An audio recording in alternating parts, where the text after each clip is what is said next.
and shift into second when it's at like 6,000.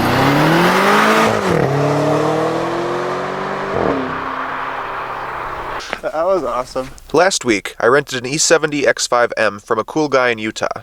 This example was a 2011, and while not running perfectly, it still made its power.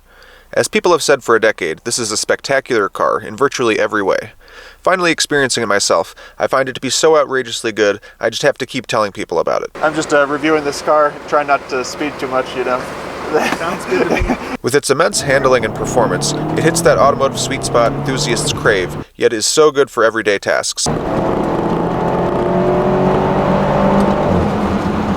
Nice little excuse. Needed to go to the Home Depot bad for some caulk and a couple other little things. Second gear power slides are practically irresistible on tight turns, even with dry pavement, and it essentially feels rear-wheel drive. Yeah! This X5M even averages about 15.5 miles per gallon when driven by its owners, impressive for such a beast. I've been lusting after these cars since they were unveiled, but in the last 5 years, their price point has literally descended into madness.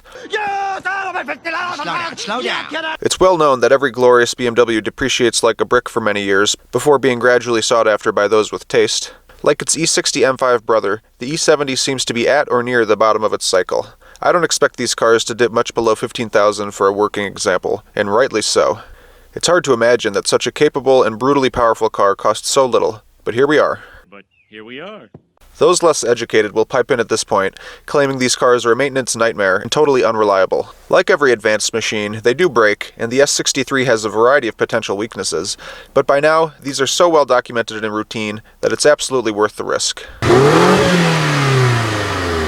The fact of the matter is, most S63 powered cars are still driving around, having fixed a few issues, and their owners enjoy at least 550 horsepower every day. To top it off, the 6-speed transmission in these X5s is very stout and trouble-free. Insecure people love to vilify an amazing power plant, saying it's completely bad and its problems are insurmountable. I think I see some coolant. What do these people propose? That we hard park every X5M and M5 in a warehouse somewhere, since they're such a maintenance concern? We are the stewards of these unique cars, and owe them proper upkeep. Critics of the S63 should grow up, learn how to diagnose and work on a car, and become active in the BMW community. Any problems, no matter how infuriating or expensive, can be efficiently overcome in this modern car world. And don't say, buy one with a warranty. These cars are 5 to 10 years old at this point, so good luck finding some fantasy warranty for an older model. People just need to man up and admit that these cars have certain weaknesses and do their due diligence in buying. If it has obvious issues, negotiation is infinitely in your favor, as this is a real buyer's market. Another interesting point, when it comes to comparing the e70 to the newer F85, many enthusiasts prefer the enhanced road feel, lower weight, and happier-looking style of the e70. Though the improved safety and transmission of the F85 are nice, I just don't feel much love for it, especially at double the cost. The e70 X5M was built at just the right time to look, feel, and perform amazingly, with very few compromises.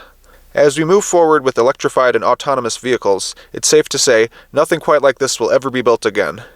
Personally, I'm planning on picking one up as my next vehicle, hopefully within a year or two. Please check out my videos and full review of this incredible car, and subscribe.